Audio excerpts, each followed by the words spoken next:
and welcome to DIY with Suze. Today I'm going to be doing a project with my grandmother's old Singer sewing machine from the early 1900s. It's been sitting in storage for quite a few years, and as you can see, it's kind of beat up, needs a little love and care. So what I'm going to do is repurpose several parts of the sewing machine and make separate DIY projects with them. The first project I'm going to do today is I'm going to do a shadow box with some of the items that I found in the drawers of the sewing machine. I'm also going to include some items that I have of my grandmother's that are quite sentimental, and I want to preserve them. So I hope you enjoy this project, and let's get to it. I found this shadow box at my local Goodwill store.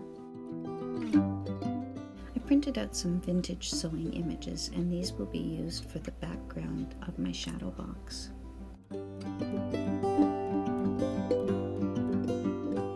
After cutting out all the pictures, I measured a piece of cardstock that would fit my shadow box.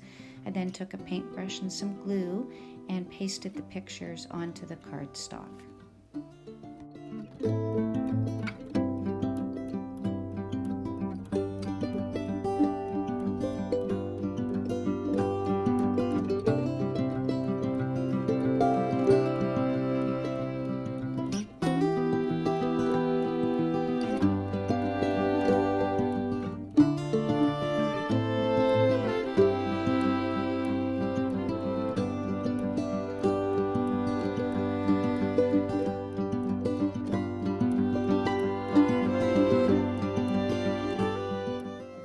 After I finished gluing on all the images to the cardstock, I wasn't really happy with how it turned out, so I got some more images and redid it, and this is how it turned out, and I was much happier with this layout than the previous one. So in the sewing machine, I found this Singer sewing box, and inside I found these items, and that's a picture of my grandmother that I'm going to include in the shadow box. I found these Scrabble pieces, and I'm going to spell out sewing.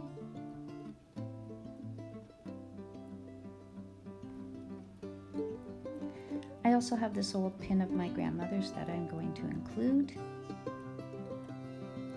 Some thimbles, some lace, my grandmother's pin,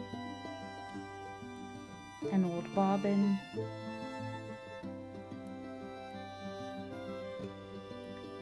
one of my grandma's handkerchiefs, safety pins, and of course the lid of the box.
So now I have everything in place, and my next step is I'm going to glue it.